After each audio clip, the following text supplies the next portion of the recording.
Arsenal is not a team. Yes. It's just a placeholder. Yes. Shake my hand. You're wise. Yes, of course. Since November, what has he done for the team? How many goals does Caicedo have this season? The goal of the season. Goal of the season? The one that is scored from the midline. Goal of the season. But even then... So it's only on the pitch where you like protection?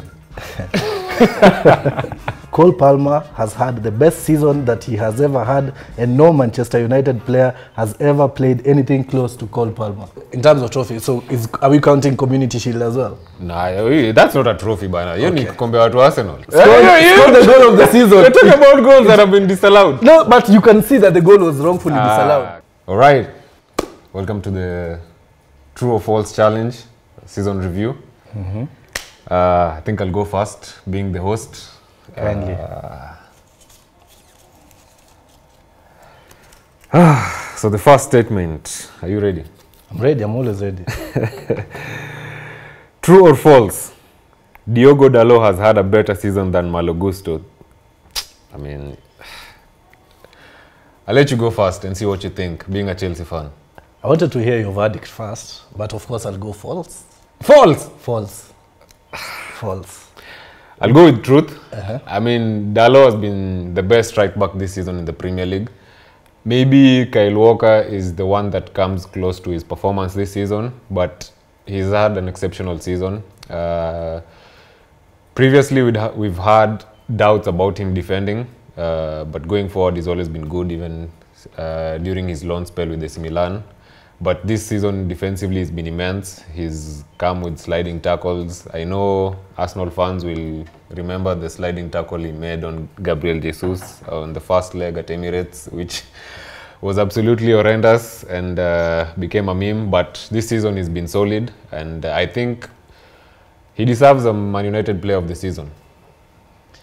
You know, Imran, always when I listen to you talk, I always find a way to just calm myself down because you say the most horrendous of stuffs. Aye. So, I'm not an Arsenal fan. What makes... So, if you're going to rank the best right backs, we'd go with, at least, we'd use Walker. Ben White was better than your guy, Dalot. Ben White? Ben White. Ben White was just solid. Going forward. Gusto was way better than Dalot. When Gusto wasn't playing in the team, you could clearly see there was an imbalance. Why are you using your glasses to watch games? You could I think that's what the problem is. And I wanted to because this was the first time you used the glasses against me. When Gusto wasn't in the team, you could clearly see there was an imbalance in the Chelsea defense.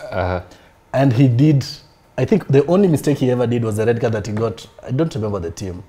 I think it was... Yeah, but it wasn't really a red card. It was a contentious red card. Yes, and that was the mistake that you could have said he did for the entire season. Otherwise, the goals that we've conceded, they've not come from his side really. When he was in the team, he was playing really well. Going forward, he was actually giving us something. The crosses that he delivered were precise and on point. So then, clearly by the position of the team, you can see that the right back position, even if Dalot, you're saying, was good for Manchester United. But when you're comparing the two of them, I feel like Gusto actually had a better season than Dalot. Okay, for me, I think the only two things that Gusto was better than Dalot this season. One, at least you can agree on something. Yeah, I agree with both of them. One was the red card. Of course, he has more red cards than Dalot this season, so he's better at red cards. Two, his hairstyle. He has a better hairstyle than Dalot. But on the pitch, come on, man. Dalot has been a revelation this season. This is the kind of madness that we have to deal with Manchester United fans, but it's fine. It's true. So I'll stand with false. You've decided to go with? Of course, it's true. Okay. Dalot for Player of the Season, Man United. Man United? Yeah. Okay, so. Even the best right back, I would put him in the team of the season. That one is outright wrong. Reece James had a better season than Dalot. Reece James. Bruh. Nakada, please come. Come for this guy. So, true or false? Kobie Mainoo has had a better season than Caicedo. Okay, I want to hear now. I want to hear now your take. How? Who wrote these things, honestly? Producer. How did Kobie Mainoo have a better season than Caicedo? Listen, Kobie Mainoo's season started in November. And Ever since and he played, ended in November as well. ended in which November? Since November, what has he done for the team? How many goals does Caicedo have this season? The goal of the season. Goal of the season. The one that he scored from the midline. Goal of the season. I mean, anyone can score that goal. Even a Who goalkeeper has can scored score. that goal? Which goal was better? Mainoo's against Wolves. Mainoo. Caicedo, of course. Caicedo, Caicedo, of course. What man. is this debate that who wrote this thing? Bro, I think hiyo helmet ya Dudi imekuwa fake. Wait. Let's be a bit subjective, objective. So if you look at the kind of interceptions that the midfield from Chelsea, from the time, let's remove Enzo from the team. So when Caicedo was playing with Gallagher, the kind of balance that he brought to the team, the kind of defensive interceptions, the tactical yellow cards that he was getting, honestly. So, I mean, Caicedo is so poor that we have to bring in tactical yellow cards. Yes, you have to protect your defense. Look at the kind of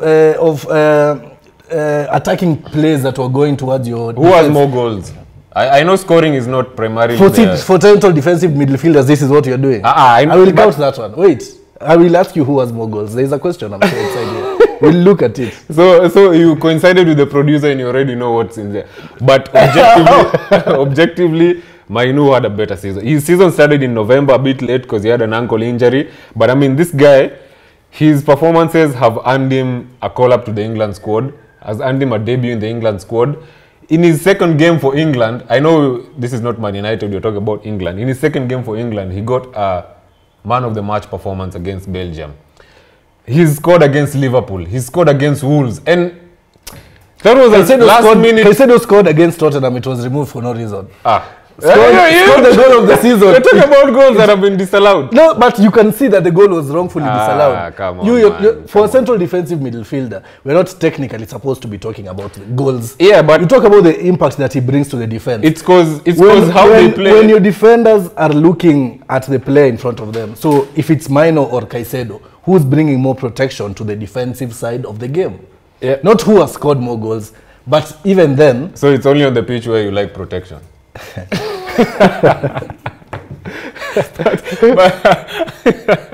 That one was taken out of context. But even then, you can see the kind of impact that the player had on the team. Chelsea needed a central defensive midfielder.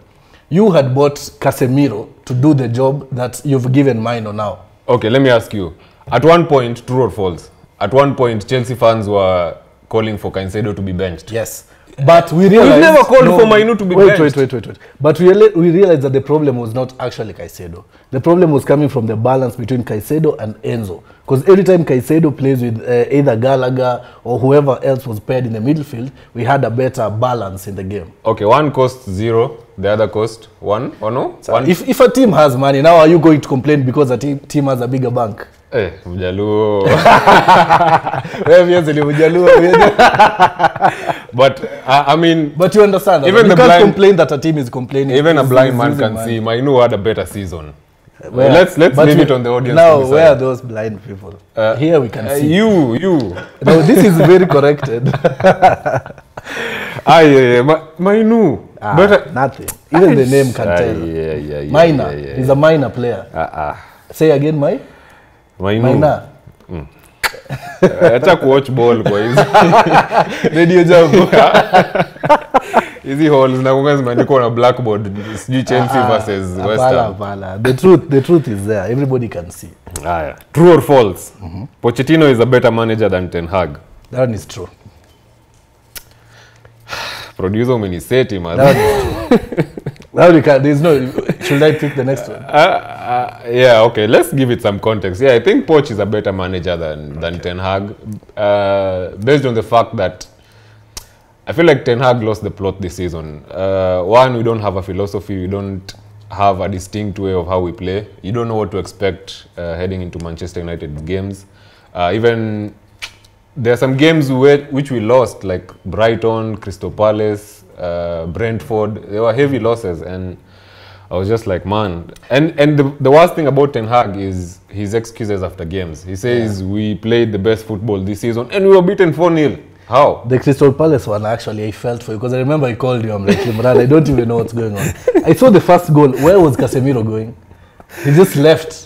He's like, Olise, do what you want. Anyway, I agree with the statement. It's because we're trying to buy Olise, so you have to massage his ego. I can see that point as well. Yeah. The statement is true. Clearly, when the season started, of course, before you get the balance, the team Poch was struggling for a bit, considering it was his first season. But I think by the time we were getting to the mid and to the end of the season, you could see what he's trying to do. Then you can see that he was at least trying to bring some players in to play a certain style of football. And since we're already on the topic, I'm very disappointed that he has been sacked. Yeah, actually, that was going to be my next point. At the time of recording, one has been sacked, one hasn't. Yes. One has the potential of ending the season with a trophy. Within the next 3 days after this recording, both of them will be jobless. But probably Manchester United will come for Pochettino. I would take Pochettino. Yeah, makes sense. I would also, it makes sense. I agree with that statement. Cheers. At least we've agreed on something. For once, man. True or false? I like this one. I like this one. True or false? Cole Palmer has had the best season that he has ever had, and no Manchester United player has ever played anything close to Cole Palmer. It is what is there. I know. True or false? Cole Palmer has had a better season than Bruno Fernandes. So you even made up the it is there.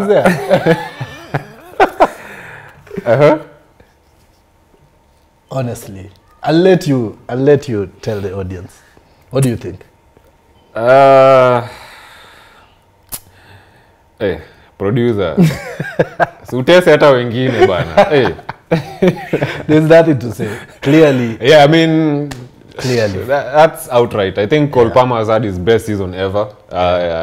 It will take something special to top this season, his performances this season. Very true. Good thing he's been doing it from midfield, from the number 10 position, which is almost similar to what Bruno Fernandes does.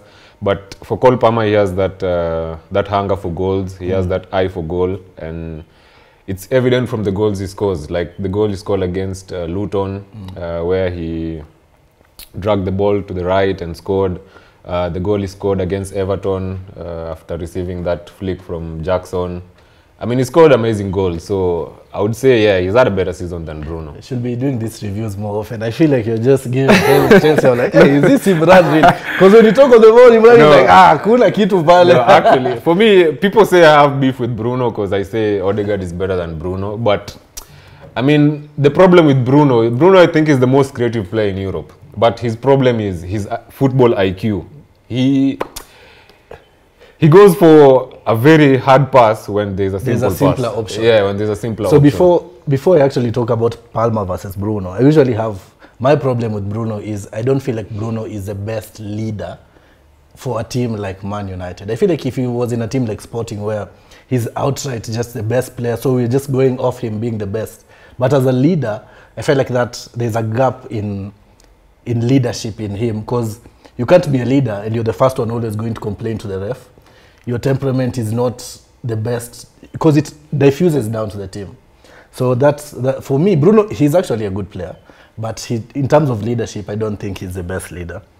Now, when it comes to the Cole Palmer, I think Palmer has brought to Chelsea what Chelsea needed in terms of someone who can take responsibility in the team.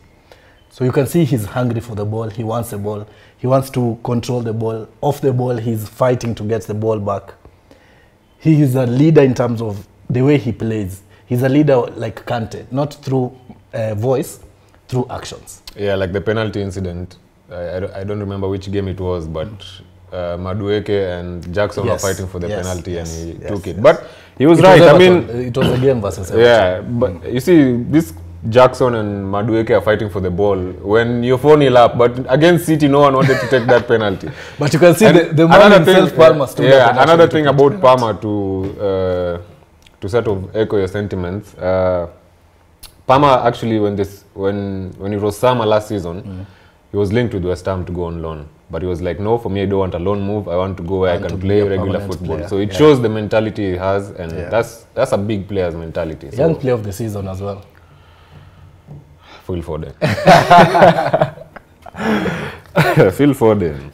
Goal of the season incoming. So at the time of the recording, the goal of the season has not been announced, but he's in contention. So young player of the season, goal of the season, signing of the season. Pama ni Raila bwana. Kwa debe lakini hatashinda. Si usifanye baba hivyo bwana. Yeye inapea Granacho, silver platter. But anyway, next one. True or false? Winning a trophy is better than European qualification. This one. That's very interesting. That one is very interesting. Yeah, but I would go for winning a trophy. Yeah, but it also depends on the trophy. So in terms of trophy, so are we counting Community Shield as well? Nah, that's not a trophy bana. You need to compare watu Arsenal. So we're only counting the major trophies. Mistaki kuongelea watu Arsenal juu hiyo. At least that's one thing we also agree on. That's one thing we also agree on. Arsenal is not a team. Yes. It's just a placeholder. Yes. Shake my hand. You're wise. Yes, of course. There's an Arsenal fan in the periphery. Just But yeah, I mean, winning a trophy is better than European qualification because I actually agree. It depends on European qualification because Champions League it's debatable because if you win a Carabao and you qualify, like for example, if Liverpool win the Carabao and they don't qualify for Champions League and Arsenal qualify for Champions League, I feel like Arsenal would have had a better season at that point. But if we're comparing apples to apples, which is Chelsea and Manchester United, you guys finish 6th, you're not even guaranteed of... Oh, you're guaranteed, but you're not guaranteed of Europa League. Yeah. So we might go to the other one. It's called Conference League. Hey.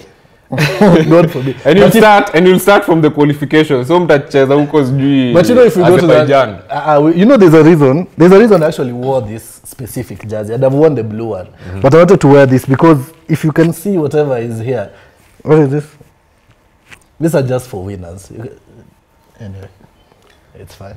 You could make a good history teacher. So that's history, man. It's not history. It's history. If you're talking about winning trophies, which team will you associate with winning trophies? You'd go Man City and you'd go Chelsea in England. Aye.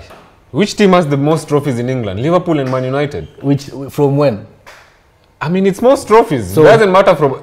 So was it our fault that you guys were shit? In your lifetime and in my lifetime, which is the same lifetime, who has celebrated more trophies? I've celebrated more trophies. Really? Yes. How many? I think you has like 20 or 19. Chelsea titles. Probably, yeah. League titles. Since now. Oh, since we started watching, like in our lifetimes. I think Chelsea has like 75. 75 Kwani unasema body man of the match bwana. Wewe acha mchezo. But you get what I'm saying. I feel like I've celebrated more trophies than you. But in terms of the statement, yes, it's true. I feel like if Manchester United were to win the FA Cup, which is today, they'll have had a better season than Arsenal, than Aston Villa, than Newcastle, than Chelsea. That one I agree. And Spurs. I agree with that. And Spurs. Hey, Spurs is still playing. Chelsea's mentality. So, this one is a nice one as well. Wow. So, how do you pronounce this? Haaland? Hojlund. Oh, I thought it's Haaland. That's Haaland's brother. Hojlund has had a better season than Nicholas Jackson. Wow. I don't know how Jackson scored 14 goals. Let's start from there. I don't know how he scored 14 goals. Jackson? Player of the season. At some point, unajua PFK. No, the only better striker than Jackson is actually Haaland. In the league? In the league. Watkins and Isak are defenders. Watkins and Isak are defenders. I've said what I've said.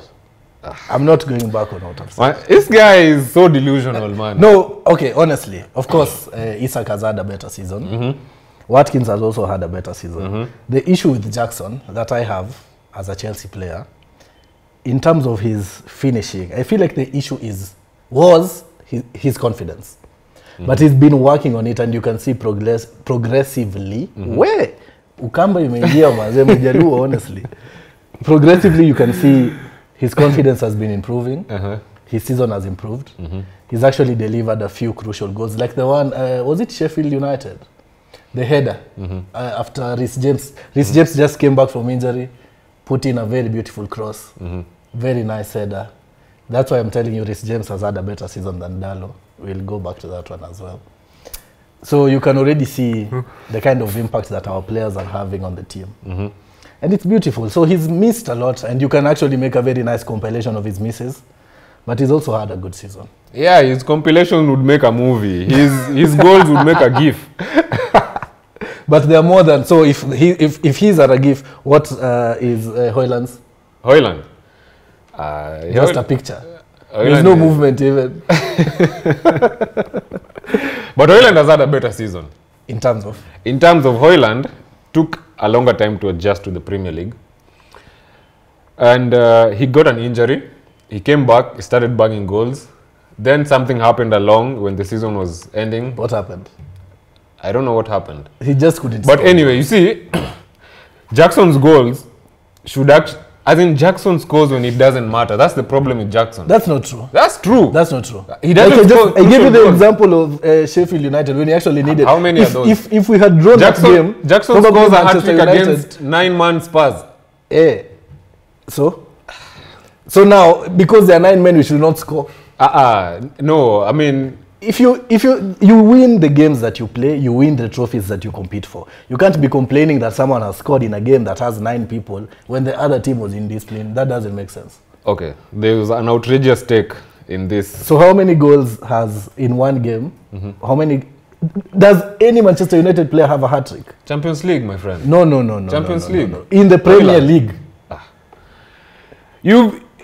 Premier League is domestic. Champions League is the best of the So best. there's no player with a hat-trick in the Premier League in the entire season. 38 games. Okay, is there a trophy for hat-tricks? Yes. Which one? Number of goals. It's not technically a trophy. It's actually over, man. You're lucky. You finished the color. You're lucky. There's You're nothing that but there was an outrageous. There's literally all of them were just for Chelsea. There was an outrageous take here at Pulse Sports that Jackson would win the Ballon d'Or in future. Do you think it's true? I don't know about the Ballon d'Or. Maybe the Ballon d'Or. Ballon d'Or is for Senegal. Huh? Ballon d'Or is for here, Ruaraka. Man, how Jackson scored 14 goals and the way I trolled Jackson and Strike of the said, season. man, I'll take that to heart.